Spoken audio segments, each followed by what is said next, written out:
So I literally just finished a mood reading vlog like 5 seconds ago, and I'm going to jump right into a new vlog because I'm really still in the mood to read today. I've been kind of planning on making this vlog for a little while, and that is reading books with strange covers. I have quite a few books on my TBR pile that have very odd covers, and most of them I bought because the covers are so weird. So I thought it would be fun to dedicate a reading vlog to just reading a few of those. And to start off, I'm really looking forward to reading We Had to Remove This Post by Hannah Bervowitz. I think I'm saying that name correctly. But originally I got really interested in this one because the cover is so weird. I love the super glitchy kind of vibe. But then I read the synopsis and I was like, I need to read this book. It's basically about people who moderate things on the internet and I'm guessing see some nasty stuff and have to decide, is it okay to be on the internet? Is it not? Who should even get to decide that? And so on and so forth. This one has been in my possession for, I want to say a couple months now, and it has been staring at me from my stack of unread books, just waiting to be picked up and read because I am so intrigued and curious about what is going to be in this. I cannot wait to get into it. I am a little intimidated because it's very big font and a very tiny book, so I'm thinking it's gonna be some graphic subject matter. I'm not sure. Like, I have never heard anything about this book, but I am nervous. So I think I'm gonna start with this one and then kind of see where I'm at afterwards and let that guide me into my next strange cover read. I don't want to commit to anything right now because if this is deeply disturbing, I don't want to just put weird looking horror books and then regret my life choices by the end of this. So I'm gonna read this one, come back, and then decide what to read after that.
So I just finished We Had to Remove This Post, and I don't really know how I feel about this one. It was definitely very graphic, but not as graphic as I had thought it might end up being. Still nasty in some places, though, I'm not gonna lie to you. But there was definitely a lot more to it than the graphic, icky stuff, like a lot of, I think, moral topics, especially surrounding what should be allowed on the internet, what shouldn't be, and then also how consuming a lot of this horrible stuff that is put out onto the internet kind of desensitizes us and makes awful things seem less awful. I don't know if that makes sense, but definitely a very thought-provoking read. I don't know that I'd recommend it to a lot of people because I can see how some people just would not be into this at all, but I think I'm gonna rate it 4 stars. Not 5 stars because I feel like it could have had a little bit more to it, but 3 stars just seems a little bit too low to me for this because I did really enjoy it and I think It is very thought-provoking again, and I also feel like it's one that I'm never going to forget about, that's for dang sure. I also have to say I feel like a lot of people would probably hate the ending of this book, but I don't mind a vague ending without saying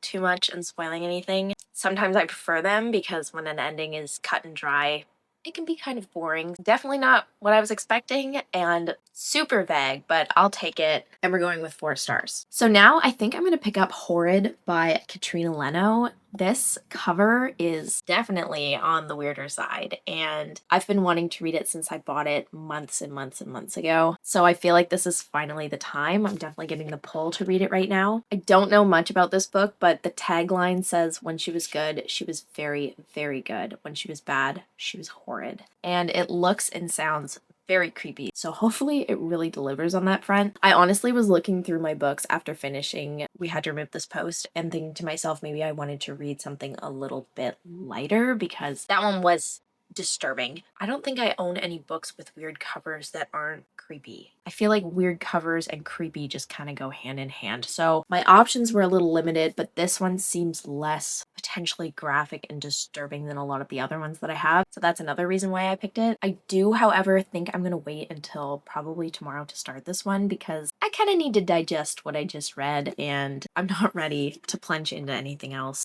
quite yet. But hopefully I'll start it tomorrow and I'm going to really like it.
I just finished Horrid, and this book read so fast. I feel like it took me absolutely no time at all. It was so good. 100% gripped me from the very start. Honestly, the very first sentence, I was like, what? It starts off saying she couldn't remember the first book she had eaten.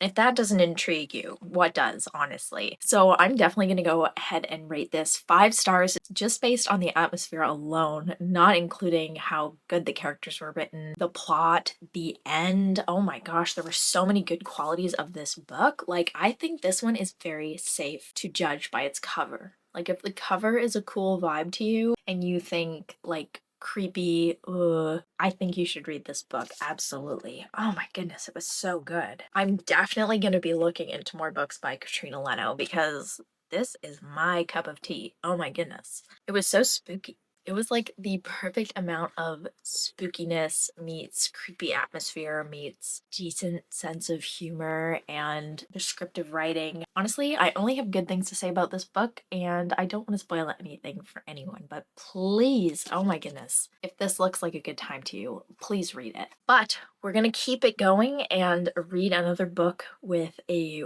weird cover. And I think this is the last one I'm gonna do, and it kind of takes the cake. I don't think that there's any other book that I own that has a weirder cover than this one, and that is Mayfly. So from what I know about this book, it is about a female serial killer. That's literally all I know. That and that the cover is gnarly. Like, how else do you describe that? That's nasty right there. And I'm also kind of thinking it's gonna be kind of on the gorier, splatter punky side of horror. I'm not entirely sure though. But we're gonna find out, just not right now. I think I'm gonna let Horrid kind of settle a bit and hopefully start this one tomorrow.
So I'm currently on page 159 of Mayfly, and I am actually DNFing it.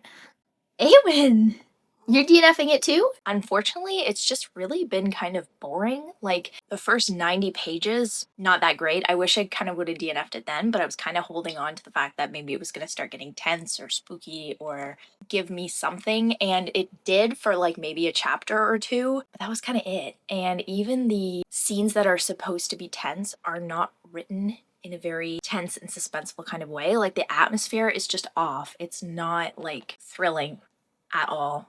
or horrific, really. It's kind of, I don't know how to describe it. There are many things kind of wrong with this book too. Like, it's not just the atmosphere and the fact that it's boring, it's also that I feel like the author kind of put too many things into it. She should have kind of just stuck with one or two plots, but like there's like 5 things going on and she does not stick with one thing long enough for me to actually care about it and like want to know what happens next, if that makes sense. Also, the main character I thought was going to be like a badass, and she's really not. She's spending the book kind of trying to like prove herself to a man. Maybe that changes, but like I was kind of thinking she was going to be a super cool badass like feminist serial killer. I know that's kind of weird, but that's what I was hoping for, and instead it's her trying to like please a man and make him kind of like her, even though she says that it doesn't matter to her. Not great. I'm really disappointed. The cover is definitely way more interesting than the story inside, unfortunately, for this one. And that's my first DNF of the year. I actually struggled DNFing it. I was gonna push through it because I'm over halfway, but life's too short for books we don't enjoy, so